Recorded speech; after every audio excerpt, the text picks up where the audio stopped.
Opět se na nás obrátili zoufalí rodiče, tentokrát mladého Jakuba. Všecko, v čem jsi byl dobrý, hodíš za hlavu. Proč, prosím tě, Kubo? Jejich syn přestal komunikovat nejen s nimi, ale s celým okolím. Víte, že ho znáte velmi málo. Odešel prásknout dveřma a od té doby je vyměněný. Doufal jsem, že ho miluje. Moje vlastní máma by zabouchla dveře před nosem. Co je příčinou jeho chování?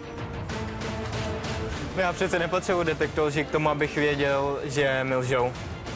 Dozvíte se v dnešních nebezpečných vztazích. Elišku. Tady nikdo nic...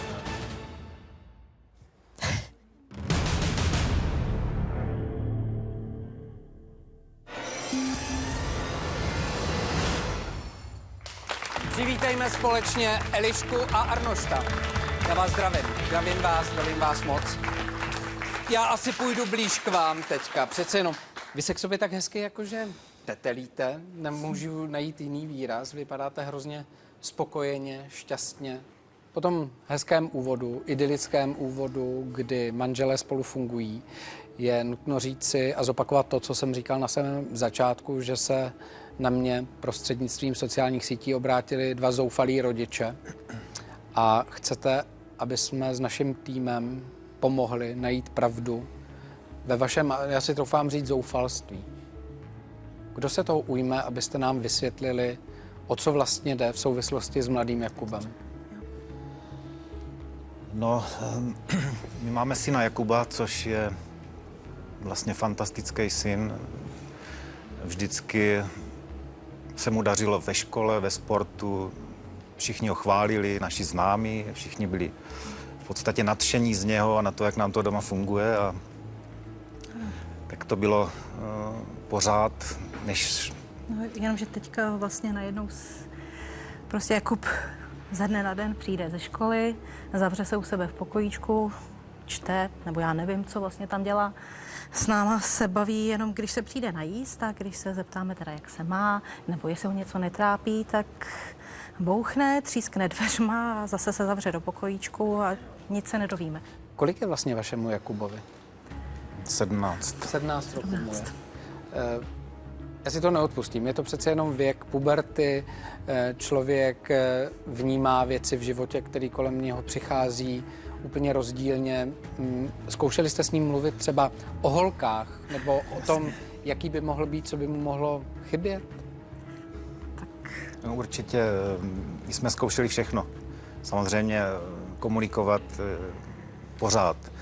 Vždycky to tak u nás fungovalo. On s Eliškou si povídal o svých láskách od jak živa. Já jsem s ním komunikoval, byli jsme kamarádi. Že holky se hřešily a nemyslím si, že spousta maminek řeší se svými syny právě ty lásky a s kým chodí a jestli by tohle bylo fajn, to dělají s holkama, to je pravda víc. A tatínkové zase s klukama. Jinak, no. No ne, ale... ono to zvláštní chování patří k tomu věku, to je jasný. Co je zvláštní a nemůžeme to vyřešit, je to, že ze dne na den se změnil o 180 stupňů. Jestli se říká ze dne na den, to jako myslíte opravdu tak, že teďka budu říkat, ve čtvrtek byl normální, komunikoval a v pátek najednou nepromluvil? No, vlastně i tak by se to dalo Přesně říct, tak. no, protože vlastně přišel ze školy, přišel hodně pozdě, neměl ani trénink, ani žádný kroužek, nic a tak jsem se ptala, Kubo, co se stalo, proč jdeš pozdě, tak na mě jenom vzíral, tak jsem jako změřil, odešel prásknout dveřma a od té doby je vyměněný. Tam není vzdor, tam je No, žádná komunikace, vypadá jak omámenej, on se potácí a jakoby ani, ne že nemluví, on ani nevnímá to, co mu říkáme vlastně. Jako by mě byl v nějakém jiném svém světě, no. Víte, já teďka použiju možná takový hloupý příměr, ale jestliže říkáte, že najednou je apatický, že nastoupila letargie, navíc říkáte, že přestal komunikovat, napadá mě samozřejmě to, co asi napadá mnohé diváky, to jsou drogy. No. Asi ne, tomu bych nechtěl věřit. Rodiče si to ale nikdy nepřipouští. Arnošte, teď víte, kolikrát to bylo tak, že prostě rodiče jsou hodně vzdělaní, myslí si, že s dítětem komunikují, že ho znají do detailů a najednou je to prostě úplně jinak. Stát se může všechno, ale že by zrovna Kuba spadnul do drog, To se mi nezdá. Kamarádi, party, špatní lidi, vliv. On se na- nikde takhle v takové společnosti nevyskytuje. Nebo nevíme o tom, Doufám. že by se vyskytoval, takže snad ne, pro boha. My už jsme byli tak zoufalí právě protože že jsme šli sem, protože už neznáme žádný řešení, jak se posunout v tomhle pro nás Víte, hrozně důležitý věcí. No. Já si to hrozně vážím. Samozřejmě už dopředu musím říct, že ne vždycky se nám podaří věci rozuzlit. Ono to záleží na mnoha okolnostech, které vlastně my se dozvíme postupně. Ale zase, váš Jakub určitě má spoustu přátel, kamarádů, má lidi kolem sebe, příbuzný. K ním se chová stejně? Nebo zkoušeli jste se ptát? Já jsem se byla ptát ve škole kantorů, tam je to samý. To samý Kamarádů jak? Jako, nekomunikuje. Ze dne na den přestal komunikovat prostě se všema. Absolutní ztráta schopnosti s někým se vůbec bavit, stýkat. Není to jen doma, je to všude. Je to Snažili jsme i se kamarádi, dopátrát, kamarádi ve škole, učitelé. Jeho trenér říkal, že v podstatě, když přijde na trénink, tak jako by tam nebyl, jak jsem vám říkal. Aha. Nebo nepřijde. Jakože vůbec, jakože když se- vynechá trénink. No, teď vynechal nějaký trénink a když se ho ptám, co se stalo, nemluví. On se mnou prostě nemluví.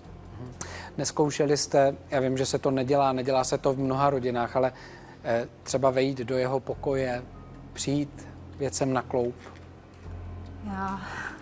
Tak samozřejmě, že člověk tam vejde, když je tam Jakub, tak samozřejmě se zaklepáním. Žádné přepadovky se u nás nekonají, protože každý má právo na svůj soukromý prostor, každý má právo na své tajemství, na své hájemství.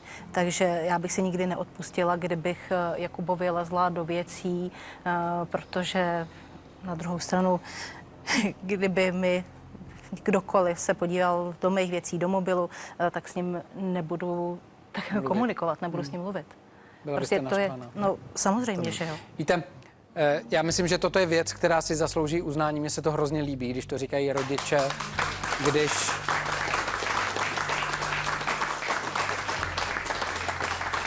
když respektují i svoje děti. Přesto všechno, jak už jsem říkal, náš tým se vždycky snaží najít něco navíc. Někdy se to podaří, někdy se to nepodaří. My jsme alespoň vyhledali kamarády od Jakuba. Kamarády, kamarádky. Musím říct, že je zajímavý, a to nás zarazilo, že z těch kamarádů nikdo nechtěl přijít, nikdo nechtěl o Jakubovi mluvit, což bylo hrozně zajímavý v tom smyslu, to, co vy říkáte, že byl takový oblíbený, veselý, komunikativní, ale našli jsme jednoho. Je to Honza. Honzo, zdravím tě. Já tě zdravím. Ahoj. Máš mikrofon, prosím tě. Já jsem moc rád, že jsi přišel. Nevím, jestli je to odvážný kousek, ale přesto všechno. Jakub, ty s ním chodíš do školy, sedíte spolu v lavici. Tady jsi slyšel, co říká maminka s tatínkem. Tak přesně, jako já to můžu jenom potvrdit, tak jak to řekli sami, prostě Kuba změnil prostě ze dne na den a přestal komunikovat. To znamená, že i s tebou přestal komunikovat? Jo, tam šlo spíš o to, že Kuba byl i několik dní úplně ticho, prostě když ho vyvolala. Ticho, jako paní učitelka ho vyvolá, nebo paní profesorka. A on mlčel. A on prostě mlčel, neřekl ani slovo, to bylo zvláštní, prostě on byl vždycky oblíbený i mezi holkama prostě ve třídě, ale tak jak řekli jeho rodiče, prostě ze dne na den a ta změna byla fakt razantní. Ty jsi teďka říkal holky.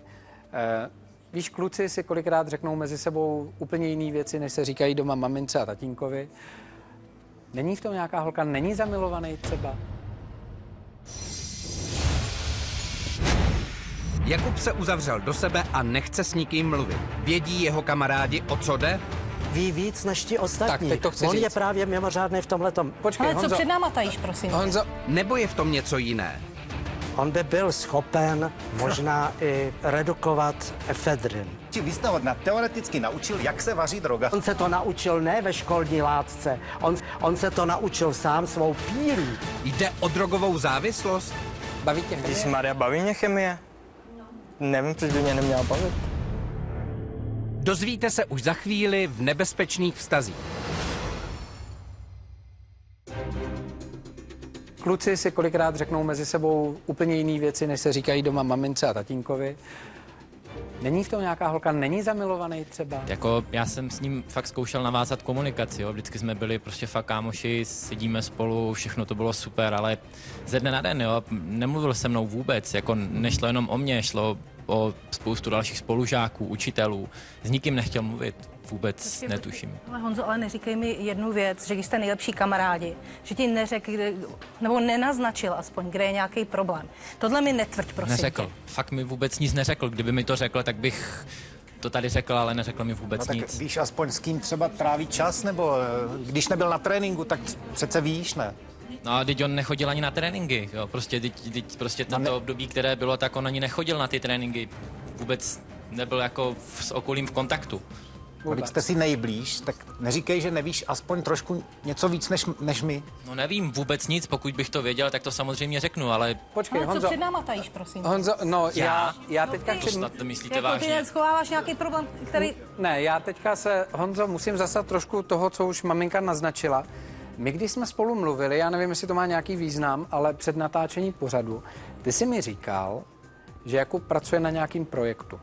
Tak Kuba na něčem ano, Kuba na něčem pracoval, zmínil čem? se mi o tom. To nevím, prostě A čeho se to týkalo třeba? to vůbec netuším. My jsme v té době, když mi řekl, že na něčem pracuje, tak my jsme se v té době měli připravovat prostě na jeden předmět do školy. A tak jsem si prostě myslel, nezkoumal jsem to do detailů, myslel jsem si, že jo, OK, tak prostě on si něco připravuje na ten daný projekt, ale ve výsledku se na to ani nepřihlásil, neřekl vůbec nic o tom projektu, který dělá, takže vůbec netuším, s čím to mohlo souviset. Aha. A vy o tom projektu třeba něco víte, jako že by se Kuba připravoval na nějaký projekt? On byl vždycky aktivní, jezdil na olympiády a tak dál, ale že by teď pracoval na nějakém projektu, to slyším poprvé. Ne, vlastně doma má malou laboratoř, kde si zkouší věci, vlastně i co dělali ve škole, nebo si zkouší znova ověřovat věci. Jestli chápu dobře, jsou to ty chemické záležitosti. Chemický, no, jeho strašně baví chemie, takže jako když dostal 2 z písemky z chemie, tak to byla národní tragédie. Jo. Protože to Až byl takhle? no jasně, to byl 2 dny v depresi a jako Ježišmarja 2. Co já bych dala za 2 z To chemie, je že? velký Mezi koníček. náma nebudu se ptát.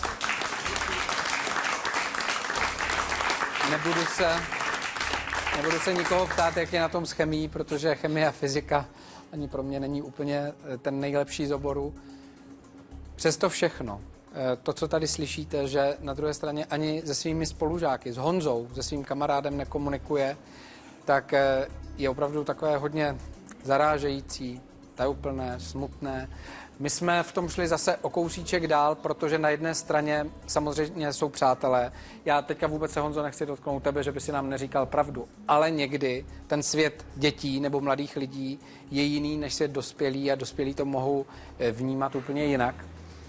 My jsme se vypravili na školu a našli jsme tam naprosto bezvadného pana profesora, který na té škole je strašně dlouho. Ostatně on nám to asi řekne sám, protože má ke Kubovi hodně blízko. Pan profesor Mrázek.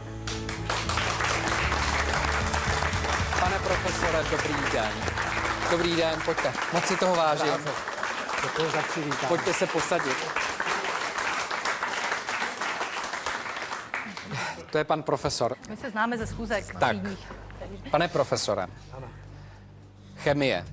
Pro nás, my jsme se shodli, je to úplně fantasmagorie. Chemie je jedna ale záležitost celého toho našeho povídání. Jakub, ten mě zajímá ze všeho nejvíc. Jaký je Jakub? Jakub byl vynikající, opravdu mimořádný student. Víte, málo kdy se najde člověk, který se tak hluboce zajímá o problém věci, přijít na podstatu věci. Žáci se učí poučky, vzorce, všechno možné, ale málo kdy chápou tu podstatu.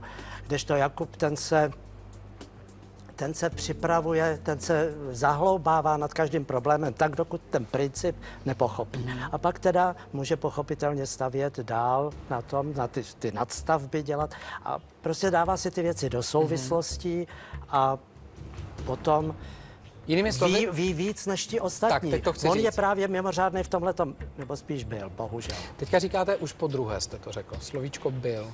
Jakub byl. Já nevím, ztratil najednou zájem.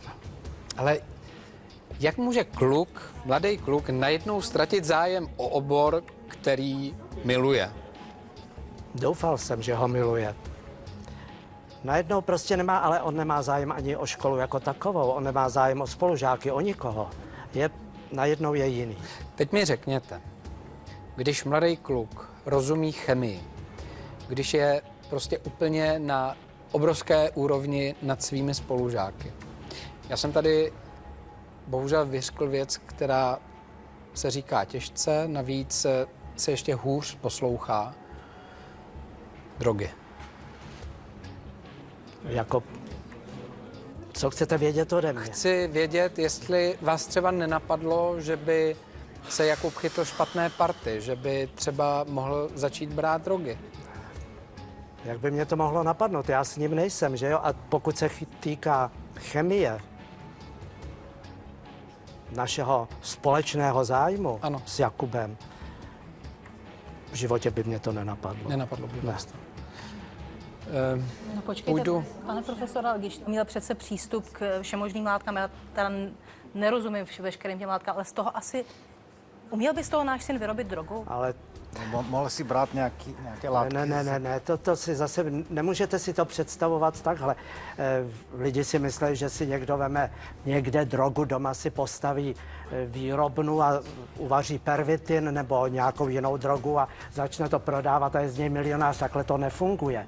Jakub prostě neměl příležitost k tomuhle. Já jsem si vždycky myslel, že bude pracovat ve výzkumu, že se uplatní v tomhletom oboru. Sice u nás s tou vědou je to všelijaký, ale já si myslím, že by mohl v tomhletom oboru pracovat jenom kdyby chtěl. Kdyby to bylo někde v Rakousku nebo v Německu, Ano. tak pracuje tam hned. Souhlasím, protože tam jsou úplně jiné Ano, možnosti a on než u je nás. výborný. Byl. Víte, na jedné straně je to hrozně hezká pochvala Jakuba v tom, že je vlastně výborný student. Zasloužil si je. Vy jste teda říkal ten minulý čas, já si myslím, že pořád takový je, akorát se něco někde stalo. Ale kde? Nenapadá vás vůbec nic? Tady už to padlo.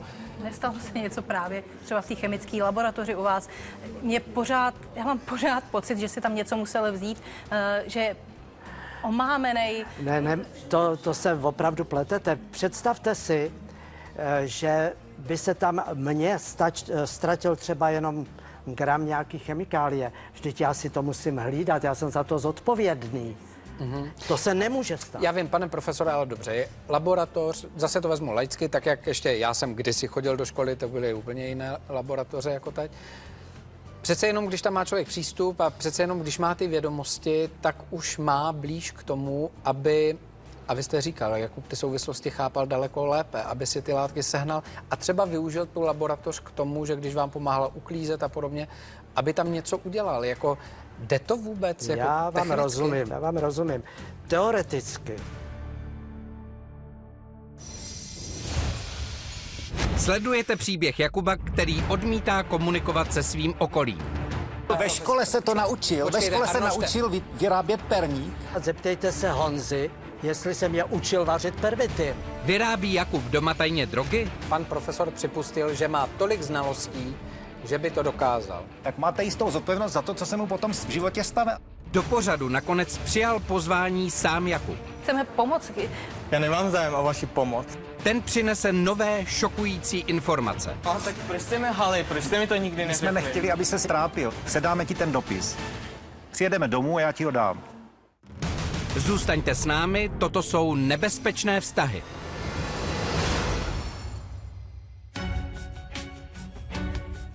Když má ty vědomosti, tak už má blíž k tomu, aby třeba využil tu laboratoř k tomu, aby tam něco udělal. Jako, jde to vůbec? Jako Já vám technicky? rozumím. Teoreticky by to samozřejmě všechno šlo, ale prakticky opravdu ne. Já si ty věci hlídám a on svou hlavou... Prosím, Učíte se vařit drogy ve školní to laboratoři? pro boha ne. No, vypadá to tak. Pro boha to ne. Jakub má teoreticky schopnosti. On by byl schopen možná i redukovat efedrin. Možná by byl teoreticky schopen vyrobit ten pervitin, ale... Počkejte. Nechte mě domluvit, on se k tomu nechejte pana nemůže. Ve škole se to naučil. Počkejte, Ve škole se Arnošte. naučil vyrábět perník. Ale jestli to dobře chápu, je to proto jenom, že je zvídavý, že vlastně opravdu O to si přece ty nejde, on věci... se naučil na školní půdě vařit pervitin. Můžu vás opravit. Na školní půdě se nenaučil vařit pervitin. Teď jste to Vyrábět řekl, cokoliv. že by to uměl, teď jste mě to ale řekl. Ano, uměl by to teoreticky, protože v hlavě si to on dokáže spojit. Když to ale umí teoreticky, tak to sehnal- umí prakticky ve chvíli, kdy sežene nějakou A kde je chemikálii, sežene? která k tomu je potřeba, já tomu nerozumím. A kde Ale v to tu sežene? No to já už nevím, to je jedno, ale když ho něco naučíte, tak máte jistou zodpovědnost za to, co se mu potom v životě stane. A to, vy jste ve škole ho naučil vařit pervitin, nezlobte se na mě. Tak jak to říkáte, tak je schopen vyrobit drogu. Je to tak. Víte, že máte větší zodpovědnost, zešílený v tom víte, že školství. máte za Jakuba větší zodpovědnost než já a víte, že ho znáte velmi málo, když jste schopni ho takhle Já ho podezírat. neučím vařit Já drogy. taky ne. A Ale já vy ho jste ho to hlavně, naučil, vy jste ho teoreticky naučil, jak se vaří droga. to se naučil sám. On tohle to dokáže pochopit, ne se to naučit. Ale chápejte zase vy, že on, kdyby se jakkoliv k těm drogám dostal a kdyby je, nedej Bůh, sám užíval, tak by byl hyperaktivní, výkonný, mnohem výkonnější, než je teď, ale když vy Jste ho odborník znáte, na- jste on je odborník teď na drogy, zřejmě. úplně mimo. On se chová úplně opačně, než to by Tak má- souviselo s drogami. Vyrobil To si vůbec- třeba jinou drogu, která utlumuje, já nevím, ale vy učíte děti vařit drogy. No to neučím. Ne, to je omyl. já bych se zastal pana profesora, vím, co nám chcete vysvětlit. Je to prostě tak, že to, že se někdo naučí a dozví informace a umí si je správně poskládat, ještě ale neznamená, že mu dáváte návod, udělej to a je to... Přesně. V biologii se učí pitvat žáby a já nevím co všechno. A dělá to váš syn? Kdyby pítval žábu, tak mě to nevadí tolik, jako když bere Já pervitin. vím, že vám to nevadí, ale na druhou stranu, on se to naučil ne ve školní látce, on se to naučil sám svou pílí, S vaší radou zřejmě trošku. ne s radou, to není rada, to je osnova, učební osnova, to je součást chemické výuky. Výroba pervitinu. Ne, Já jsem se to neučil. o výrobě mluvíte jenom vy. Eliško, Arnošte, já vás chápu, protože jste opravdu v nelehké situaci. Já už jsem to řekl dvakrát dneska, jste vlastně zoufalí a hledáte příčinu toho, co se děje vašemu Jakubovi. Všemu tady tomu rozumím. Rozumím tomu zoufalství. Na druhé straně snažíme se dopídit pravdy. Pan profesor nám řekl, jak vnímá Jakuba. Teďka tam máme malý otazník opravdu od toho, co může být příčinou jeho chování. Sám nám vysvětlil, že kdyby to byla takováto droga, tak je spíše opak, je hyperaktivní, je nabušený, jak se říká úplně, a nebude opravdu takový ten unilý, jak jste říkali vy. Honza nám řekl to, co Já nám se řekl. právě chci zeptat, zeptejte se Honzy, jestli jsem je učil vařit pervitin. Honzo, V žádném případě to vůbec, proč? To není výuka. Nebylo kdy. Vařit pervitin, co si to představujete?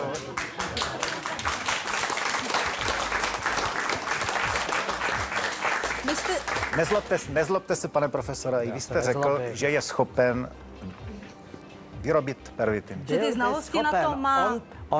Přesně. tak, pan profesor připustil, že má tolik znalostí, že by to dokázal, kdyby chtěl. A tam bych se zastavil, protože, víte, ono vždycky mluvit o někom, nemít ho tady, to je takové ošemetné.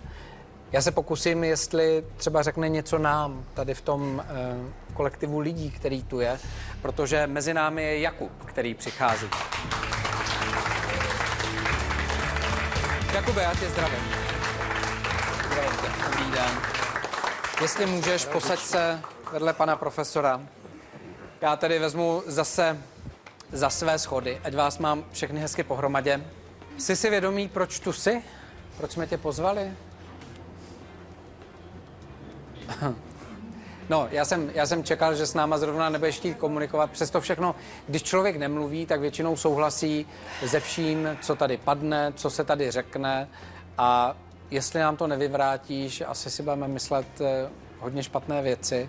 Což na druhé straně, když se na tebe dívám, mladý, chytrý, inteligentní kluk, podle toho, co říkal pan profesor, co říkají rodiče, co říká tvůj spolužák, kamarád Honza. Jakube, jsme si rozuměli přece. V čem? V chemii. Vždyť jsi byl tak šikulka, takovej šikulka, to přece nehodí všechno za hlavu najednou. Proč? No, kdysi jsem byl dobrý v chemii. Co pak už nejsi? Nemám zájem. A proč? Kubo, Kubo, prosím tě, tak řekni, zkus říct, co se děje. Jednou jsme tvoji rodiče, tak ti chceme pomoct, tě máme rádi. A s čím mi chcete pomoct? s čímkoliv, proto jsme tady. Vždycky jsme vycházeli krásně. Já nemám zájem o vaši pomoc. Vždycky jsme byli pro tebe. První, poslední jsme dělali pro tebe. Vycházeli jsme krásně, tak aspoň řekni, co se stalo. A co jako by se mělo dít? Jakube, já do toho vstoupím. Víš, my jsme se dozvěděli před tím natáčením, že jsi pracoval na nějakém projektu a vlastně nikdo z nás neví, co to bylo za projekt. No, ale to je přeci moje věc, ne? Ale tak tvoje věc je to samozřejmě, ale já si myslím, že si rodiče zaslouží vědět, co se děje, jestli někde udělali chybu. Byl Řekneš to nám něco o chemický tom výzkum nějaký? Já říkám, že to je moje věc, to prostě nevím, proč bych to tu měl říkat, povídat něco.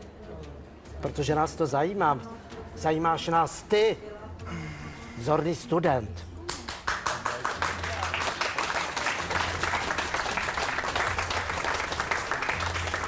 Jakube, když se řekne slovíčko projekt, tak zatím se dá schovat naprosto všechno. Tady, ty jsi teď v situaci, kdy jsi jako jeden z mála neposlouchal to, co se tady dělo, než jsi přišel, protože si to vlastně nechtěl poslouchat. Máme takové malé podezření. Podezření, že buď vyrábíš, nebo bereš drogy. Prosím? No ptám se tě. To snad nemyslíte vážně, ne? Já se tě ptám, tak mi to vyvrať. Tvůj otec mi řekl, že jsem tě já naučil vařit drogu. A můžete mi říct, proč bych pro Boha jako vyráběl drogy? K čemu by mi to asi jako tak bylo? No to bych rád věděl. No a Proč kde se bych já chováš si tak vařil mimo? ve svým dětském Seš pokoji? úplně nebo mimo, kde? seš prostě úplně mimo.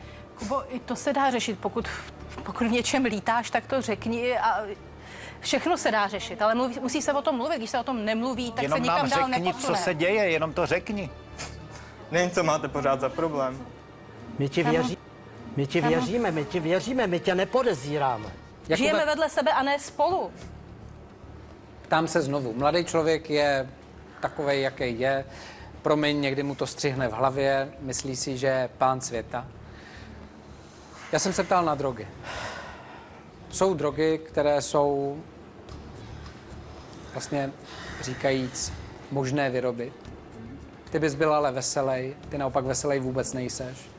No přeci, kdybych se dopoval asi nějakým perníkem, tak jsem nadupaný a No hyperaktivní. počkej, ne? oni existují drogy, kdy No, tak mi naopak řekněte, bude jakou spát třeba drogu. heroin. Nějakou... Vypadám snad, že si něco píchám. Máš dlouhý Já nevím. rukávy, já Se nevím. můžete podívat, ne? Tak jako vidíte tam něco? No nevidím, No, tak nebudu jako. tě zkoumat. Přesto všechno, vždycky má něco, nějakou příčinu. Jsou to holky, špatná láska. Kubo, mluv. Podívej se na svoji mámu, když má starost. Řekni, co tě trápí, pro Boha.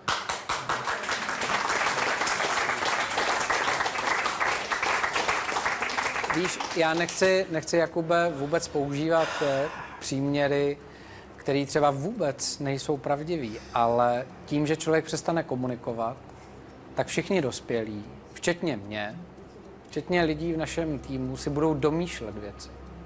Budou hledat tu příčinu změny chování. Jestliže to nejsou drogy a vyloučíme je, protože jsi byl bezvadný student, jedna věc. To, že to není holka, je druhá věc. Můžou to být kluci, může to být cokoliv jiného.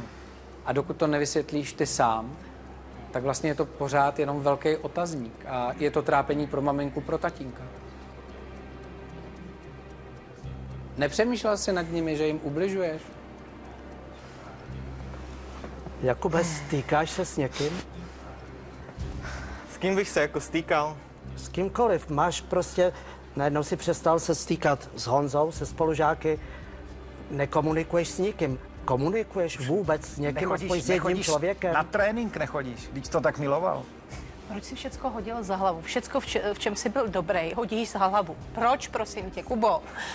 Nikdo neříká, že něco házím za hlavu. Taky to děláš. tvrdíte jenom vy. Podívej se na sebe, jak se chováš, jak mluvíš. A co si tedy nehodil za hlavu?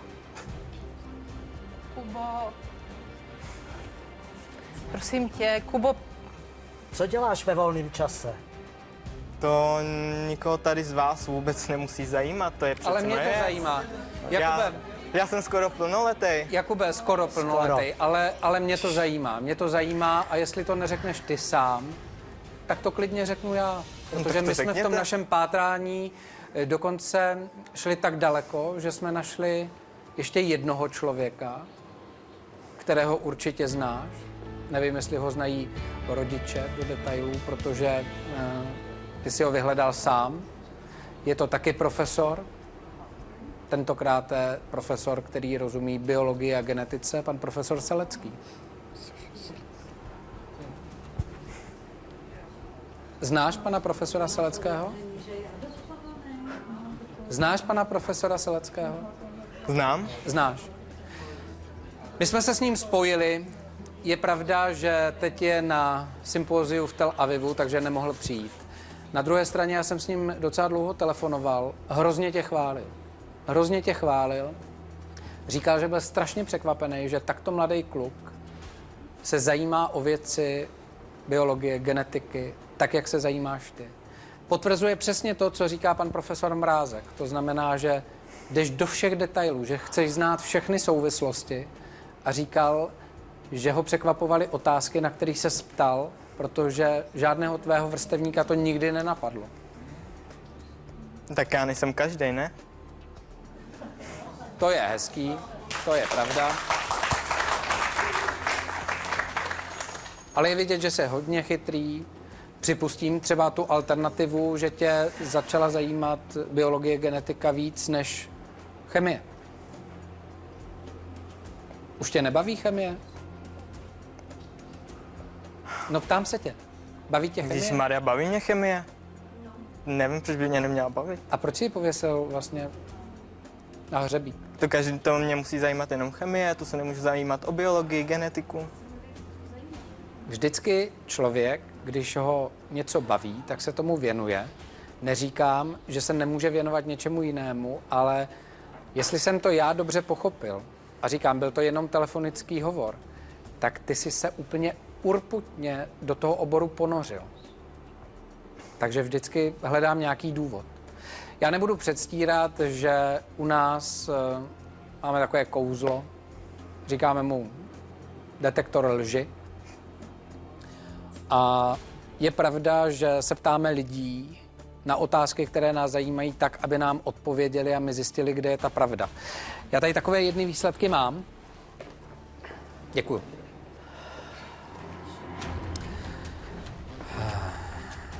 Asi bych měl uvést na pravou míru to, co bude mnohé zajímat. Že ty výsledky tentokrát se, Jakube, týkají tebe.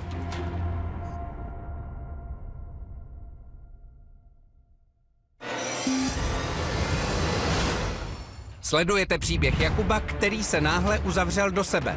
když se zeptáme teda, jak se má, třískne dveřma a zase se zavře do pokojíčku a nic se nedovíme. Jeho rodiče se obávali, že důvodem mohly být drogy. Vy jste ve škole ho naučil vařit pervity, nezlobte se na mě. Víte, že ho znáte velmi málo, když jste schopni ho takhle podezírat. Vypadám snad, že si něco píchám. Máš dlouhý Já nevím, rukávy, já to nevím. můžete podívat, ne? Tak jako vidíte tam něco? No, nevidím.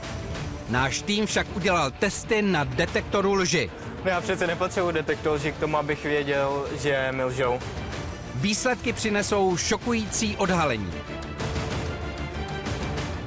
Tady nikdo nic...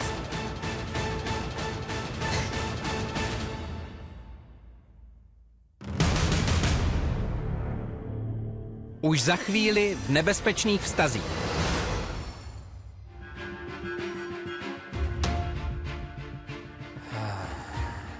Asi bych měl uvést na pravou míru to, co bude mnohé zajímat.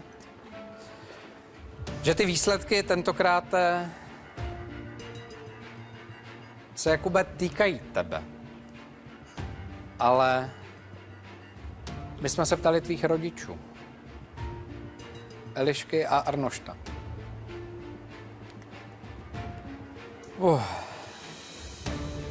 Jsi připravený si poslechnout první otázku, na kterou jsme se ptali? A k čemu? Ne k čemu, aby si věděl. Kubo. Člověk by měl vědět. My jsme se ptali, jestli ti rodiče někdy úmyslně znevýhodňovali nebo ti někdy nějakým způsobem vědomně ublížili. Prostě se to někdy stává v rodinách. A oba shodně na tuto otázku odpověděli, že ne. Náš detektor lži vyhodnotil tuto odpověď jako pravdu.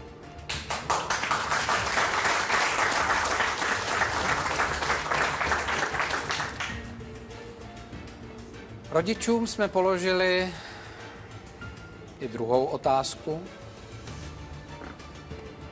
Zeptali jsme se jich, jestli před tebou mají nějaké tajemství. Oba řekli, že žádné tajemství nemají. A náš detektor lži vyhodnotil tu jejich odpověď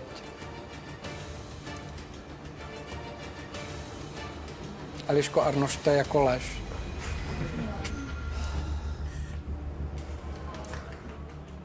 Já přece nepotřebuji detektor lži k tomu, abych věděl, že mi lžou.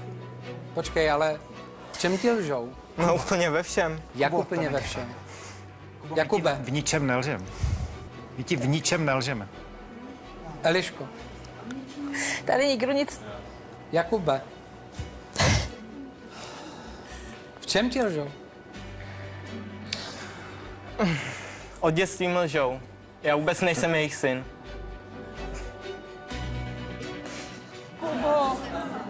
Počkej, to mi vysvětli, jak se toto 17letý kluk dozví. Řekni mi to. Kde došlo k tomu impulzu? Já debil jsem se snažil udělat projekt, zjistit, jak je možné, že těmto dvou lidem se může narodit prostě člověk jako já, kterým vůbec není ničím podobný. A pak prostě v obchodě paní Bláhová mluvila něco o tom, že já nejsem jejich syn, tak jsem se o to začal prostě zajímat. Kubo, Kubo, Našel jsem své skutečné rodiče, ale ty se mnou nechtěli ani mluvit. Počkej, ty jsi šel tak daleko, že jsi našel svoje rodiče biologické? Ano, Snad ne. ale moje vlastní máma mi zabouchla dveře před nosem.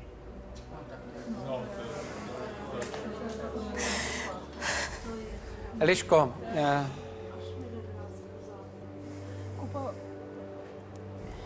víš... Víš, to je jedno, jak ale se mám počkej, asi cítit. Kubo, nech mámu mluvit. my jsme ti všecko chtěli říct, až budeš velký, až ti bude 18 a my jsme prostě si tě stejně domů přinesli jako miminko a byli jsme strašně šťastní, že tě máme. A seš náš a vždycky budeš.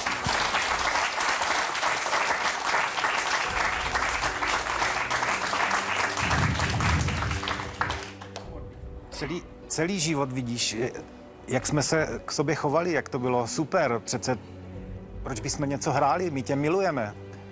Je pravda, že nejsi náš, že jsme tě adoptovali, ale je náš. ale samozřejmě, že je náš. No tak proč jste mi lhali, proč jste mi to nikdy My neřekli? jsme nechtěli, aby ses jako dítě trápil, ale jestli chceš, přijedeme domů.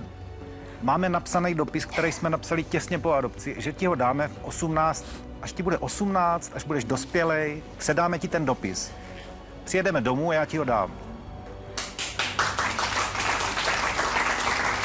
Jakube, já myslím, že ti může pomoci ještě jedna informace z detektoru lži. Protože my jsme se tvých rodičů, tvé maminky a tatínka. A znovu chci říct, jsou to tvoje rodiče, kteří tě od malinka vychovávali. Je to tvoje máma, je to tvůj táta, nezáleží vůbec na tom, kdo tě udělal. Jsou to rodiče, kterým na tobě záleží. A my jsme se jich ptali, jestli tě vlastně vždycky milovali a jestli tě milují. A oba okamžitě zhodně řekli, že ano.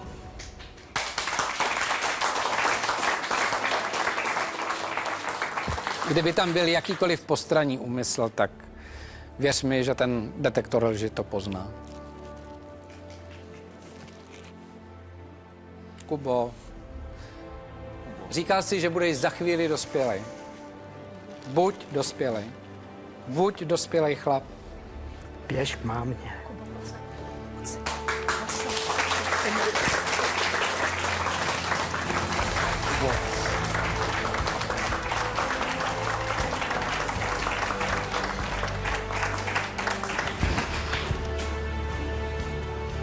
Jestli toto je ten dobrý konec, jestli si to všechno budete moci umět vysvětlit a jestli se vzájemně pochopíte, jakože vypadá, že ano, tak potom moc děkuji, pane profesore, vám, že jste přišel, protože já si toho moc vážím. Moc si toho vážím. Děkuji moc. Honzo, děkuji i tobě. Někdy se mi chce říct, ach ty děti, ach ty naše děti. Ale je důležité pochopit někdy i ten jejich život, že mnohdy mají spousty otazníků, na které neznají odpověď. Já doufám, že ten dnešní příběh, který dopadl jako happy end, se bude opakovat velice často a těším se na vás u dalších nebezpečných vztahů. Nashledanou. Děkuji. Nashledanou.